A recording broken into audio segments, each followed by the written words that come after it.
You believe you comprehend gravity? Step onto a scale. Observe the number displayed. That's your weight measurement. Earth exerting force on you downward. Seems straightforward. Release an object. It descends. The moon maintains orbit around Earth. Planets revolve around the sun. Objects possessing mass experience mutual attraction. Newton solved this puzzle centuries ago. This so-called gravitational force appears simple to grasp. Elementary, even incorrect. Not marginally incorrect, fundamentally mistaken about what's genuinely occurring, because gravity isn't a force whatsoever. And when you finally perceive what gravity genuinely is, when you truly see it, the entire universe begins to appear different. Let me demonstrate something to you. Stand upright right now. Sense your weight pressing down.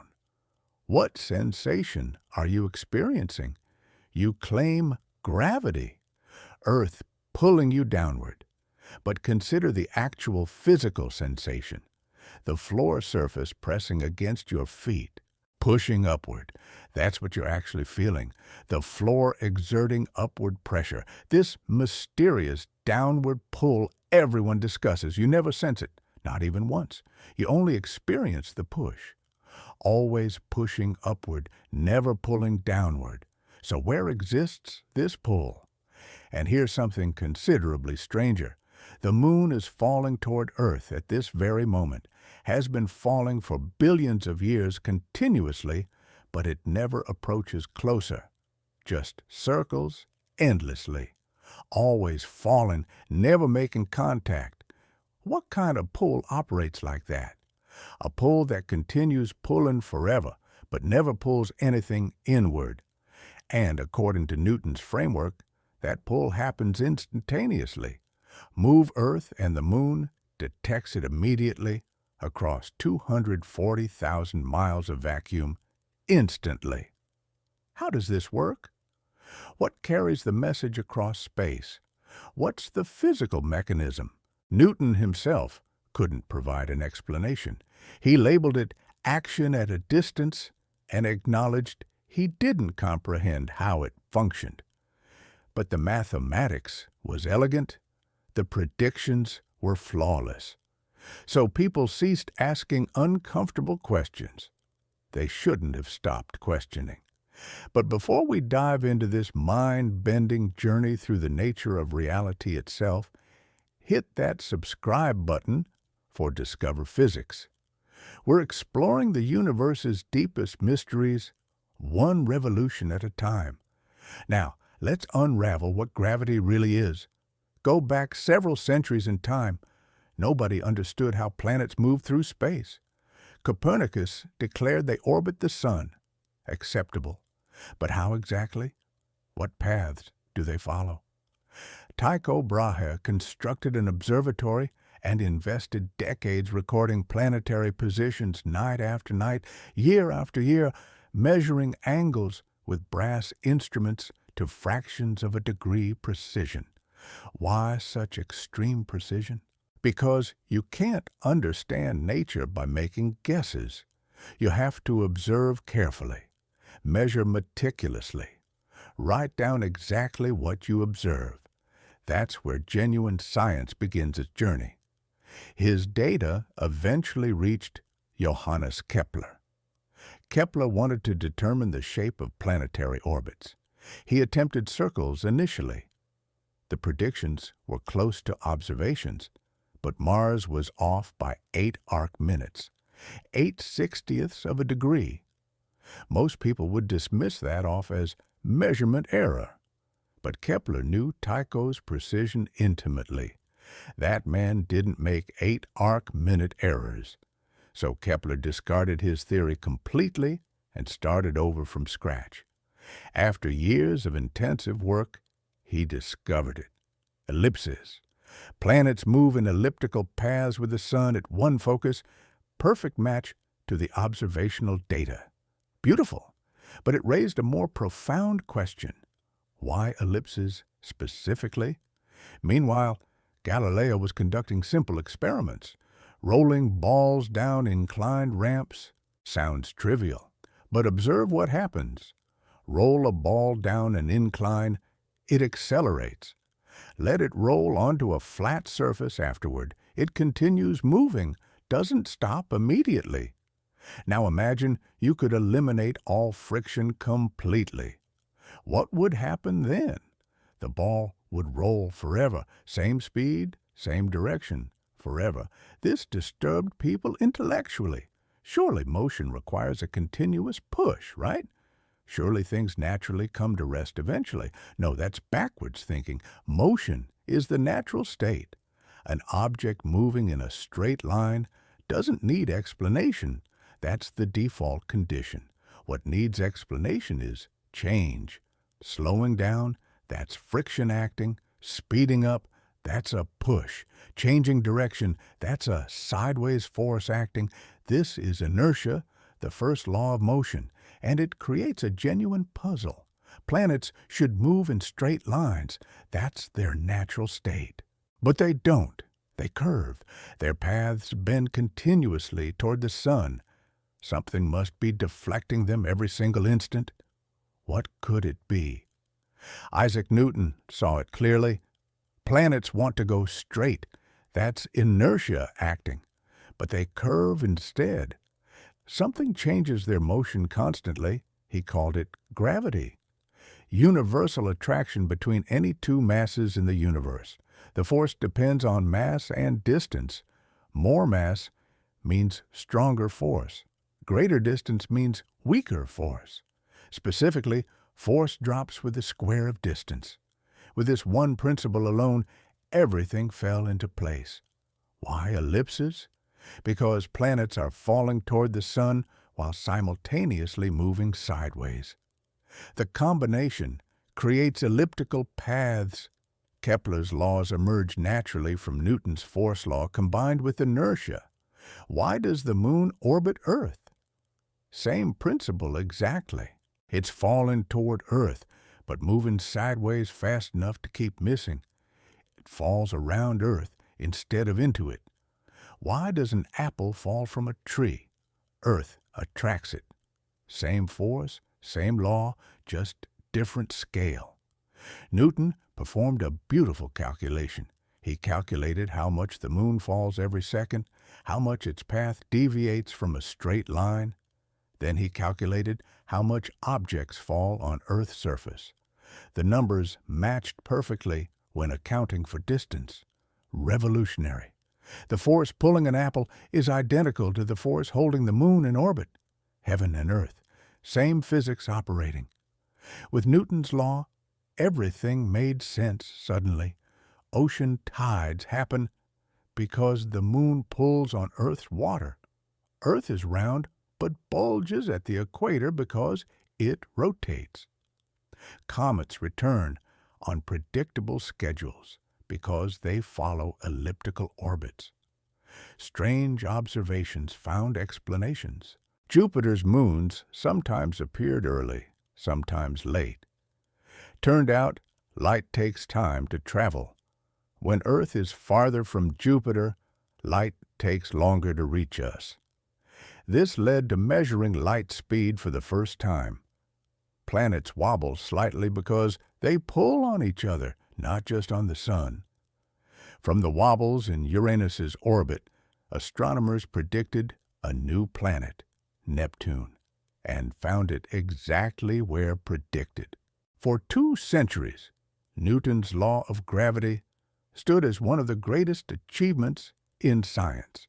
It explained everything anyone could measure, but there was one detail nobody could explain satisfactorily. Drop a hammer and a feather in a vacuum. They hit the ground at the same time, exactly together. The hammer has more mass, so according to Newton, gravity pulls it harder, much harder. But the hammer also has more inertia. It resists acceleration more, much more. These two effects cancel perfectly, not approximately, perfectly. Every object falls at the same rate regardless of mass. Why does this happen? Newton's theory requires 2 different properties of mass. Gravitational mass determines how strongly objects attract each other. Inertial mass determines how difficult it is to accelerate something. And these two properties are always perfectly proportional for every substance ever tested to incredible precision. But why should the attracting property of mass and the resisting acceleration property be perfectly equal? Newton had no answer, just the remarkable coincidence that made the mathematics work beautifully. Or was it a coincidence at all? Einstein asked a different question. What if it's not a coincidence? What if that perfect equality is telling us something fundamental about what gravity genuinely is? Here's a thought experiment. You're in a closed room with no windows. You feel your normal weight pressing you to the floor. Are you on Earth? Or are you in a rocket in deep space accelerating upward at 9.8 meters per second squared? Can you tell the difference? Drop something. It falls to the floor in both cases. Throw a ball horizontally, curved path in both cases. Stand on a scale, same reading in both cases. There is no experiment that can distinguish them. This is the equivalence principle. If you truly cannot tell gravity from acceleration, maybe they're the same thing. Maybe what we call sitting still in a gravitational field is actually a form of acceleration. Here's Einstein's revolution. Objects in free fall have no force acting on them. The falling apple, the orbiting moon, satellites circling Earth, astronauts floating in space capsules. None of them experience any force. They're moving naturally, following their natural paths, no forces, no pulls, nothing acting on them. But the apple is clearly falling. Yes, but what if the apple isn't accelerating at all? What if it's following the straightest possible path and it's space itself that's curved? This is Einstein's profound insight. Gravity is not a force between objects. Gravity is the curvature of space and time. Massive objects don't pull on other objects. They warp the space around them. They bend it, curve it, distort the geometry. The apple isn't being pulled to the ground. It's following the straightest possible path through curved space-time. But space-time near Earth is curved, so straight points toward Earth's center. You standing on the ground aren't being pulled down. You're trying to follow your natural path through curved space-time, a path toward Earth's center. But the ground is in your way. The ground pushes you upward, preventing you from following that natural path. That's what you feel as weight, not gravity pulling down. The ground pushing up, deflecting you from your natural trajectory through curved space-time. Einstein made a concrete prediction. If gravity is really curved space-time, then light should be affected too. Light has no mass. In Newton's theory, gravity shouldn't affect light at all. But if gravity is curvature of space itself, then light following the straightest path through curved space should bend. During a solar eclipse, astronomers measured the positions of stars near the sun's edge. The stars appeared displaced from their true positions. The starlight had bent passing near the sun, exactly as Einstein predicted. This is gravitational lensing. We see it in observations all the time now.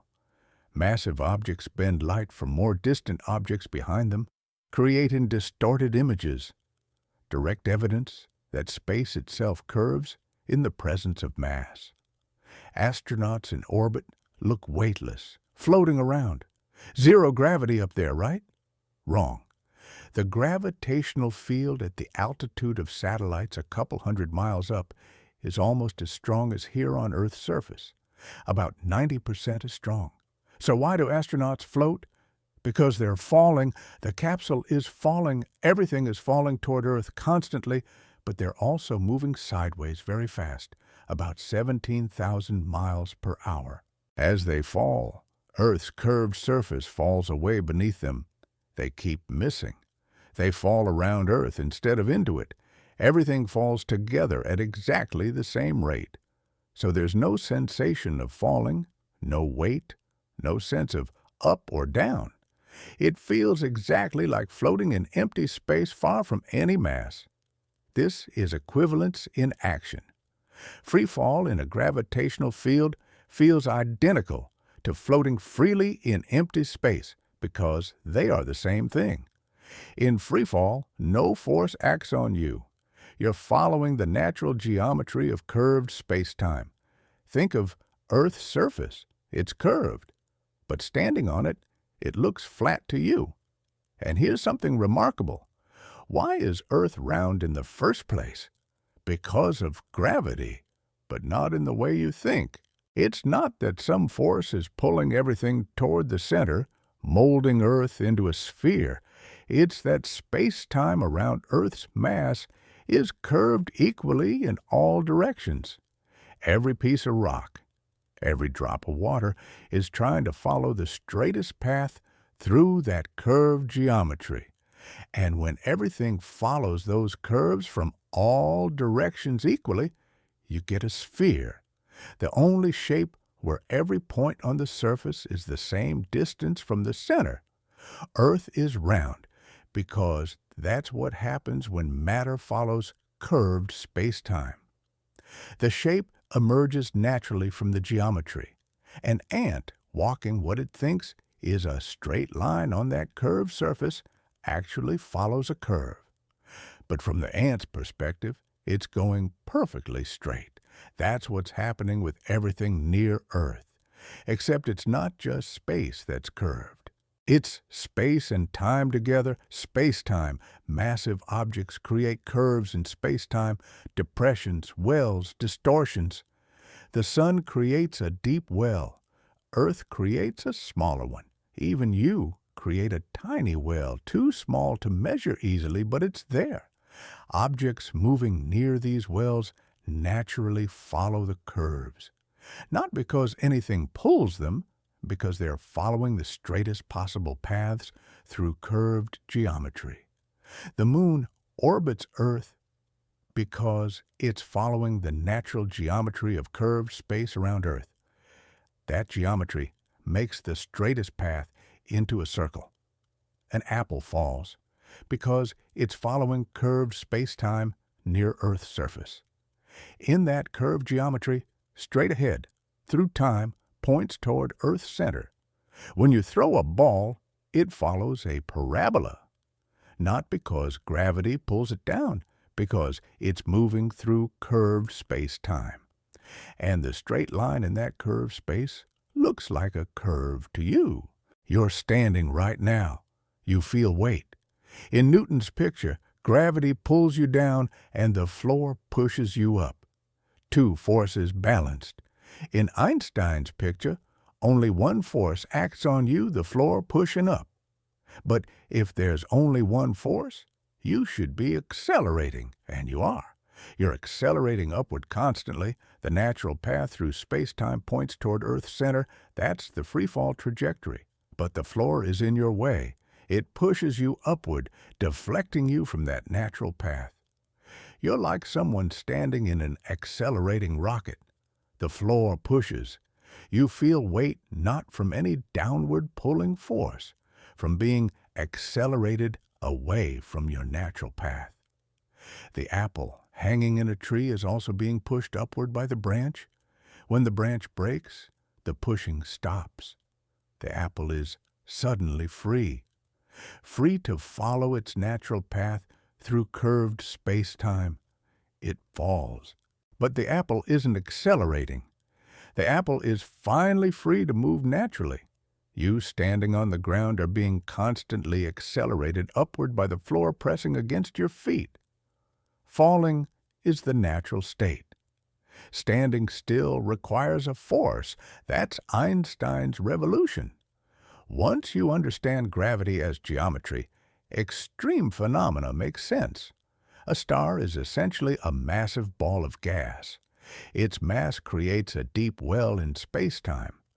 The natural paths in that curved space point inward. What prevents collapse? Pressure from nuclear reactions in the core pushing outward? Balance. When the nuclear fuel runs out, the pressure drops. Balance breaks. The star collapses. If the star is massive enough, the collapse continues until matter is compressed to incredible density. Atomic nuclei merge. Electrons are crushed. What emerges is a neutron star. Nuclear matter compressed to city size. A teaspoon of this stuff would weigh 1 billion tons. For even more massive stars, not even neutron pressure can stop the collapse. Space-time curves so sharply that all possible paths lead inward. Even light cannot escape. This is a black hole. Near a black hole, space-time is so severely warped that light itself, following the straightest possible paths through this geometry, spirals inward and never comes out.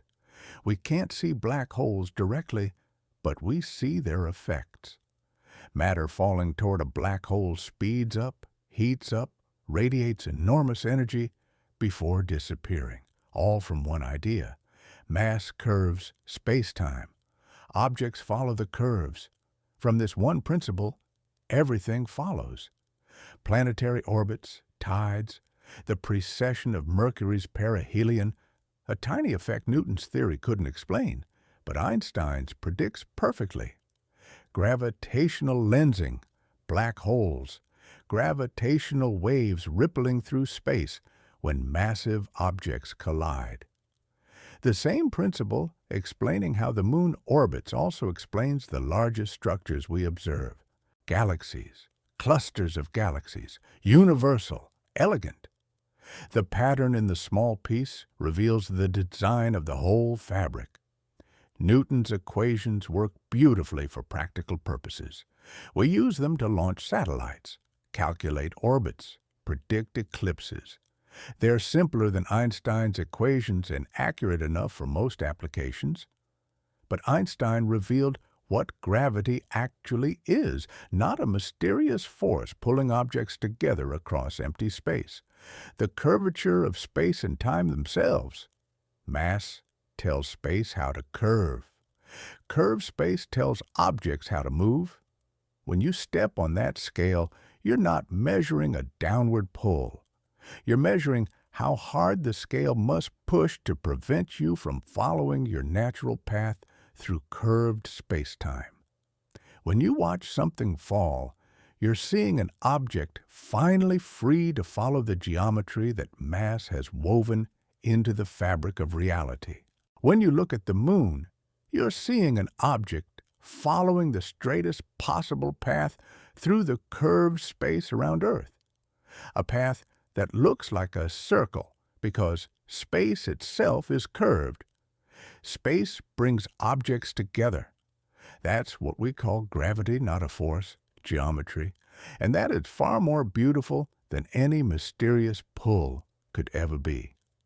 If this journey through the curved fabric of space-time expanded your mind even a fraction, subscribe to Discover Physics and join me as we explore more of these profound mysteries. What other aspects of reality seem simple but hide incredible depth? What else that we take for granted is actually impossible, yet happens anyway? There's so much more to discover. Hit that like button if understanding gravity as curved space-time broke your brain a little bit. Share this with someone who thinks they understand gravity. They probably don't. Not really, not like this. And drop a comment below. What hit you hardest? The equivalence principle? Free fall being the natural state? The fact that you're constantly being accelerated upward right now? I'll see you in the next video, where we'll explore another place where everyday intuition completely fails and reality gets beautifully weird. Until then, keep questioning everything. That's how we understand the universe. This has been Discover Physics. Thanks for watching, and remember, the universe is far stranger than you think.